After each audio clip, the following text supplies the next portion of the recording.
Hi hi, Mathew ആണ്. Check റിപ്പബ്ലിക്കിലെ embassy അപ്പോയിന്റ്മെന്റിനായിട്ട് wait ചെയ്യുന്ന ഒരാളാണ് നിങ്ങൾ.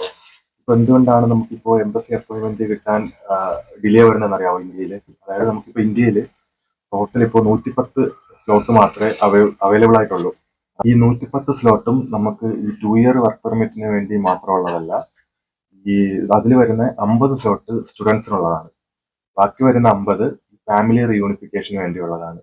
ഫാമിലി റീയൂണിഫിക്കേഷൻ എന്ന് പറയുന്നത് നമുക്കിപ്പോൾ ഈ ചെക്കിൽ വർക്ക് ചെയ്യുന്ന ഒരാളുടെ ഫാമിലിയെ ഇപ്പോൾ നാട്ടിൽ നിന്ന് കൊണ്ടുവരാൻ വേണ്ടിയുള്ളതാണ്. അതുപോലെ തന്നെ ബാക്കി വരുന്ന 10 സ്ലോട്ടാണ് നമുക്ക് ഈ വർക്ക് പെർമിറ്റിന് വേണ്ടിയുള്ളത്. ഈ 10 സ്ലോട്ടില്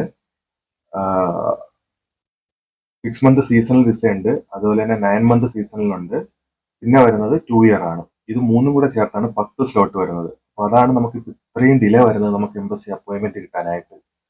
അതുപോലെ തന്നെ GCC കൺട്രിയിൽ ഇപ്പൊ ദുബായിലായാലും ഇപ്പോൾ 3 മാസത്തിലൊരിക്കലാണ് ദുബായിലെ എംബസി ഓപ്പൺ ആവുന്നത്. അബുദാബിയിലെ ദുബായ് എംബസി വരുന്നത് ചെക്കിന്റെ.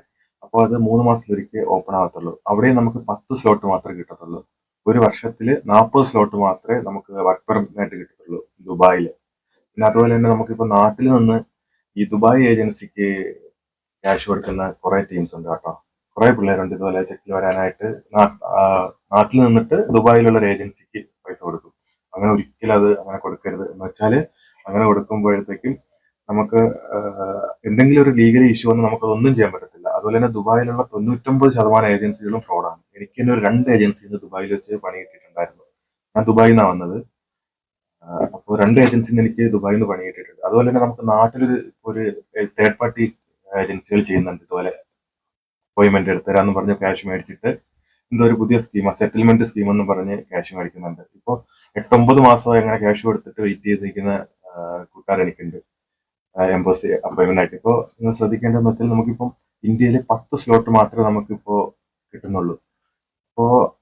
അപ്പോൾ മനസ്സിലാവുമല്ലോ. അപ്പൊ തന്നെ ഇപ്പൊ എത്ര 10 സ്ലോട്ടും ഉണ്ട്, നമുക്ക് 10 ലക്ഷം ആപ്ലിക്കേഷനും ഉണ്ട്. അതാണ് നമുക്ക് ഇന്ത്യയിൽ നിന്ന് ഇത്രയും ഡിലേ വരുന്നത് നമുക്ക് എംബസി അപ്പോയിന്റ്മെന്റ് കിട്ടാനായിട്ട്. അപ്പോൾ എല്ലാവരും ശ്രദ്ധിക്കുക, ക്യാഷ് ഇതിന് തേർഡ് പാർട്ടി അപ്പോയിന്റ്മെന്റ് എടുക്കാൻ വേണ്ടി ക്യാഷ് കൊടുക്കുന്നവരൊന്ന് ശ്രദ്ധിക്കുക. Okay, thank you.